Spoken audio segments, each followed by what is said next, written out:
Good evening everyone. So let us discuss the last chapter. देखिए, पूरा theory chapter होता है और आसान है, इसलिए मैं सोचा पहले सेमीकंडक्टर के बारे में बता देता हूँ। टोटल 4 मार्क आपको कंपलसरी मार्क्स हैं, मार्क विद ऑप्शन 5 है। ठीक है। अब बात करते हैं क्वेश्चंस की। देखिए, दो पार्ट्स होते हैं इसमें, एक सेमीकंडक्टर और दूसरा जो होता है वो इलेक्ट्रॉनिक डिवाइसेस का, जिसमें गेट्स वगैरह आप सारी चीजें पढ़ते हैं।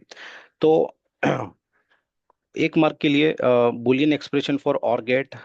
तो आउटपुट अगर y है तो हम सिंपली लिखते हैं इनपुट, एक इनपुट ए और दूसरा इनपुट बी, जस्ट इनका एडिशन होता है।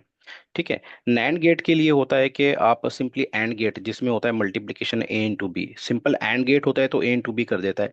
नैंड एंड का उल्टा होता है, तो इसके लिए आप एक बार ऊपर लगा दीजिए। ये हो गया Boolean expression for NAND gate. उसके बाद आप एक्सप्लेन कर दीजिए बाइपोलर जंक्शन ट्रांजिस्टर्स क्या होते हैं।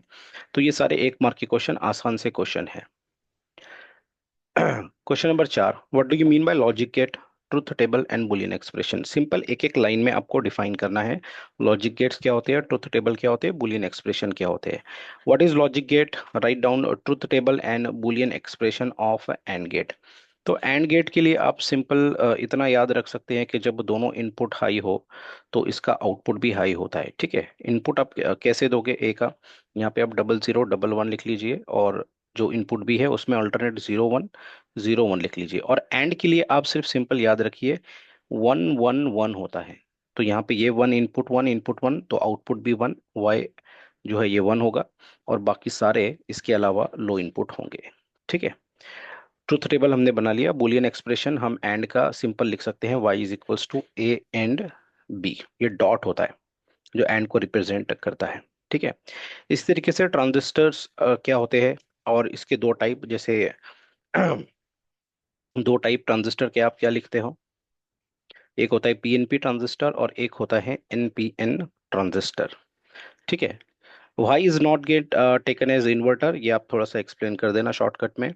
उसके बाद यहाँ पे लिखा है कि इफ फ्रीक्वेंसी, ये थोड़ा न्यूमेरिकल में बता देता हूँ। अगर इनपुट वोल्टेज 50 हर्ट्ज हमने अप्लाई किया to half wave rectifier and full wave rectifier, what is the output frequency in both cases. तो हाफ वेव रेक्टिफायर में सिर्फ हाफ वेव ही रेक्टिफाई होती है, तो 50 हर्ट्ज इनपुट फ्रीक्वेंसी देने पर हाफ वेव रेक्टिफायर का आउटपुट ये 50 हर्ट्ज ही रहेगा।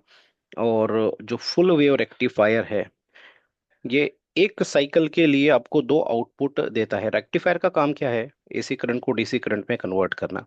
तो ये दो डीसी पल्सेस देता है, मतलब डबल पल्सेस देता है, एक साइकिल के लिए दो देता है। तो 50 हर्ट्ज के लिए ये आपको आउटपुट में 100 हर्ट्ज आउटपुट देगा। ये हो गया इसका आंसर। अब आ जाते हैं 3 मार्क के क्वेश्चन, जो कि जनरली आने के मैक्सिमम चांसेस होते हैं। 3 ही मार्क के क्वेश्चन मैक्सिमम आते हैं यहाँ पर। तो जैसे कि रेक्टिफायर, हाफ वेव रेक्टिफायर और फुल वेव रेक्टिफायर आपको दोनों पढ़ के ही जाना है। ठीक है। जुलाई 2023 में पूछा है ये वाला क्वेश्चन हाफ वेव रेक्टिफायर का। आप हाफ वेव और फुल वेव आपको दोनों पढ़ के ही जाने हैं। साथ ही साथ एक और चीज, जिनर डाइवोड आपको पढ़ के ही जाना है। शायद 4 मार्क वाले क्वेश्चन में मैंने रखा होगा जिनर डाइवोड को। तो जिनर डाइवोड आपको पढ़ के जाना है। इस बार के लिए मैं आपको 3 क्वेश्चन सजेस्ट कर रहा हूँ, half wave rectifier, full wave rectifier and zener diode. ठीक है। देखिए यहाँ पे क्वेश्चन नंबर 15 में यहाँ पे लिखा है कि जिनर डाइवोड क्या होता है। तो आप जिनर डाइवोड को प्लीज पढ़ के जाइए।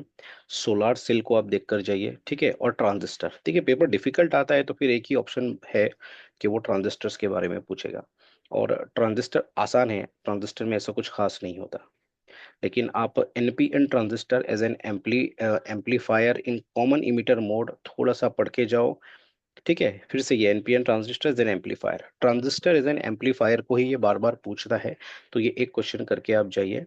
आपको अगर दिक्कत होती है ट्रांजिस्टर को समझने में, please comment, I will upload a simple and short video of it. तो यहाँ पे ये 4 मार्क वाले क्वेश्चन हो गए। एक्चुअल में 4 मार्क के ये क्वेश्चन होते नहीं है, मेरे ख्याल से ये 3 मार्क के क्वेश्चन होंगे। ठीक है। और 4 मार्क के लिए भी आ सकते हैं, लेकिन मोस्टली 3 मार्क के लिए ही ये क्वेश्चन आते हैं। फोटो डायोड क्या होता है और एलईडी क्या होता है, ये application of PN junction diode है। ठीक है। तो फोटो डायोड तो सिंपली किसी किसी केमिकल रिएक्शन में लाइट इमिट हुआ है या नहीं हुआ है, उसको सेंस करने के लिए हम फोटो डायोड को यूज करते हैं। ठीक है।